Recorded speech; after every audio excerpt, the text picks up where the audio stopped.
நமது நடிப்பு அரக்கன் தாவேகா தலைவர் விஜய் நடிக்கும் ஜனநாயகம் படத்தோட டீசரும் ட்ரெய்லரும் நேற்று ஒன்னா வெளியிட்டு இருக்காரு பண்ணா டீசர்ல ஒரு டைலாக் ஒத்து பாருங்க. இதுக்கு முன்ன நாங்க 5 கூட்டம் போட்டிருக்கோம், எங்கமே ஒரு சின்ன ஒரு அசம்பாவிதம் உயிர் சேதம் ஆகல. ஆனா கரூர்ல மட்டும்தான் இப்படி ஆயிருக்கு அப்படின்னு சொல்றாரு. அந்த இடத்துல நம்மளுக்கு ஞாபகத்து வராது. சொல்வதெல்லாம் உண்மை லாரன்ஸ் சொன்ன டைலாக் தான். ஆனா இப்ப சொன்னா பாத்துங்க பச்சை பொய் மேடம் அப்படின்னு சொன்னா பாத்தீங்களா, பச்சை பொய். அது அவன் எப்படி உட்காந்து ரசிகன்னு பாருங்க, ஒரு அப்பாவி பிச்சைக்கார மாதிரி உட்காந்துருக்கான்.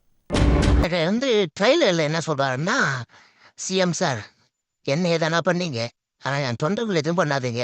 நான் வந்து ஆபீஸில் இருப்பேன், இல்லைன்னா வீட்டில் தான் இருப்பேன். நீ அங்கதான்டா இருக்கு 24 மணி நேரமோ, வேற எங்க இருக்கு நீ? நான் இறங்குற தெரியாதா? இந்த இடத்துல நம்மளுக்கு என்ன ஞாபகம் வருதுன்னா, சூடா சுண்டலு விஜய் போன்றவெல்லாம் மென்டலு. அப்படி கிடையாது. சூடா சுண்டலு விஜயே ஒரு மென்டலு. ம் என்னடா பேசுங்க நீ எல்லாம் அரசியலுக்கு தகுதியானாளா நீயே சொல்லு.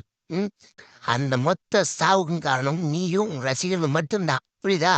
உன் ரசிகர்களை நீ ஒழுங்குபடுத்தாதது மட்டும்தான் அதுக்கான காரணமே. புரியுதா? அதை விட்டு சும்மா கிழங்கு மேலாம் பைய போட்டு, ஏன்டா ஒரே ஒரு துளியாக உனக்கு வேதனை இருக்காடா? இத்தனை பேர் நம்மளால செத்து இருக்காங்களேன்ட்டு ஒரு துளி வேதனை உனக்கு இருக்கா?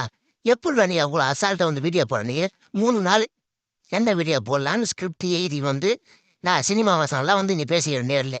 ம் உனக்கு எதிராகவே நீ வெளியிட்ட வீடியோ தான் அது. புரியுதா? உனக்கு ஆதரவு அவரை நீ பார்த்த, ஆனால் உனக்கு எதிராகவே போயிடுச்சு அது வீடியோ. தெரியுமா? ம் இதை விட நீ லாஸ்ட் ஒரு டைலாக் ஒன்று சொல்லிக்கிறான். I am waiting. இது ஒன்று சொல்லிட்டு இன்னும் டாப்பாக இருந்திருக்கும்.